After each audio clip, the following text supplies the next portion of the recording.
being unsuccessful there, you will be stepping down as the state's attorney general in about 2 weeks. Is that right? It may be less than 2 weeks.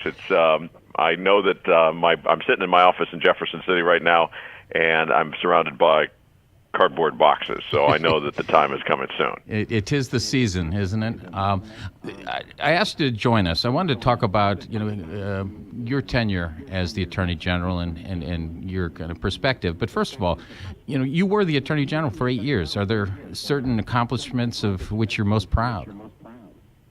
Well, it's been a wonderful job. I have enjoyed really every day of the 8 years. We've had a terrific team here in Jefferson City and the other 4 offices of the Attorney General's office around the state of Missouri.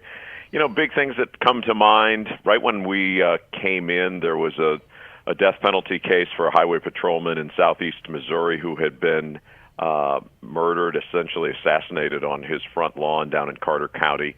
It was a complicated case, a lot of circumstantial evidence, making sure that the individual who murdered Carl Graham was put on death row, I think was something that stands out in my mind. We recovered, the first campaign in 2008 placed a real priority on Medicaid fraud and prosecution of Medicaid fraud. So over the last 8 years, for the first time, we started to see folks who were defrauding the state's Medicaid system actually go to prison, as opposed to get a slap on the wrist. And we also, the team here, also recovered hundreds of millions of dollars, record amount of money to go back into the state treasury and ultimately help the taxpayers of this state. And then one other thing that I would mention that stands out in my head is after the mortgage meltdown in 2007 and 2008, there was a real sense that the people who were involved in that were not being prosecuted. And here in the state of Missouri, some folks who are listening will remember something called the robo-signing scandal, which were false documents that by the millions that were put into the country's land title system. Absolutely. In courthouses around America. Just millions and millions of fraudulent documents that were turned out by agents of the major banking interests in the country, Citibank, Bank of America, Wells Fargo. And it was occurring in the state of Missouri as well by a company called DocX out of Atlanta. And few of my fellow prosecutors sat in my office around this desk, 5, 6 years ago, and said there's got to be a way to put the CEO of this company behind bars for polluting the land title system of the country and of the state of Missouri. And ultimately, that's exactly what occurred. So I would say strong law enforcement is what I'm proud of over the last 8 years. We're speaking with Attorney General Chris Koster, who will be stepping down after 8 years as the Attorney General. This election cycle in 2016 is not an understatement to say it was like no other. And in Missouri, there was a Republican wave that swept across the state. What's your take, generally? I know you had your race, but in general, your take on 2016? I guess is the 50,000-foot view on 2016, I would shine a light on just simply the issue of Democratic fatigue after 2 terms. I think it's a natural process, the ebb and flow of American politics. This one was particularly acute.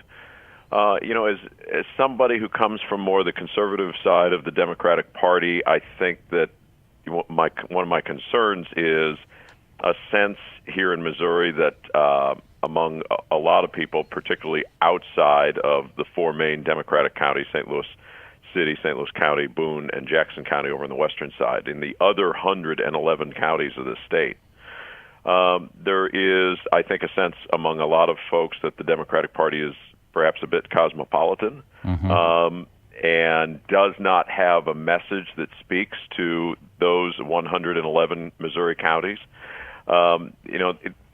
Donald Trump won 111 counties in the state, and he won 107 of them by more than 60%. Wow. And there is, there's an anecdote or kind of a data point that I find fascinating. If you go to the first day of deer season in the state of Missouri, you will find 550,000 Missourians sitting in deer stands at 5:30 on a cold winter morning with a Remington 243 across the knee, waiting for a buck to walk out of the woods. Mm-hmm. And I think that those folks and their families are feeling less of a message coming to them from the Democratic Party, and that's something that I think absolutely has to be worked on immediately if the Democratic Party is going to remain vibrant in the state. If you go back to a younger point in our lives, you and I probably were only about 10 years old when Jerry Litton passed away. That's right. But Jerry Litton came out of Northwest Missouri. He was a Charolais cattleman and was the leader of the Democratic Party and had all sorts of talent. Some people thought he would go on. He'd won the U.S. Senate nomination that year, died on the night that he was nominated in a plane accident coming out of Chillicothe.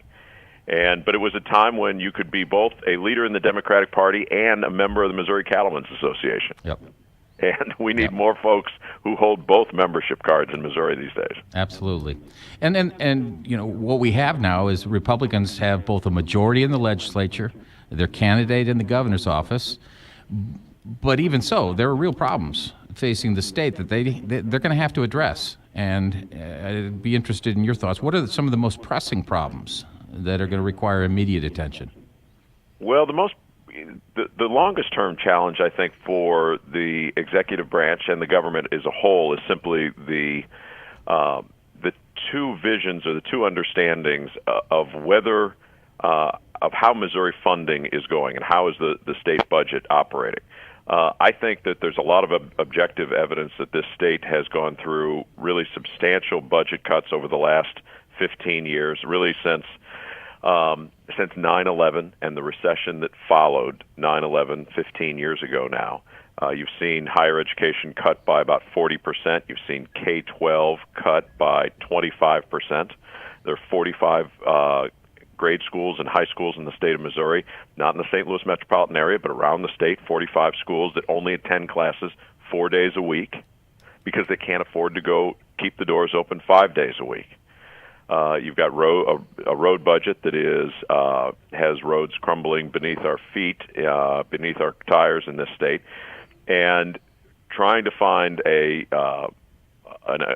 growth model in the state of Missouri, but also budgetary discipline that can stem the tide of eroding budgets in Jefferson City. I mean, if you pick up the front page of the Post-Dispatch, I'm sure you've got it in front of you. I do. People will find that headline, which made me chuckle as I came in the back door this morning, where we've got tax breaks for memberships at private country clubs and offering a sales tax exemption for initiation fees at Belle Reve.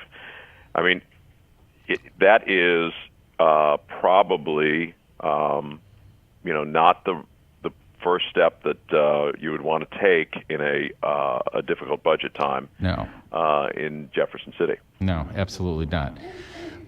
So, what about Attorney General Chris Koster when he becomes just private citizen Chris Koster? Any plans? Unclear at this point.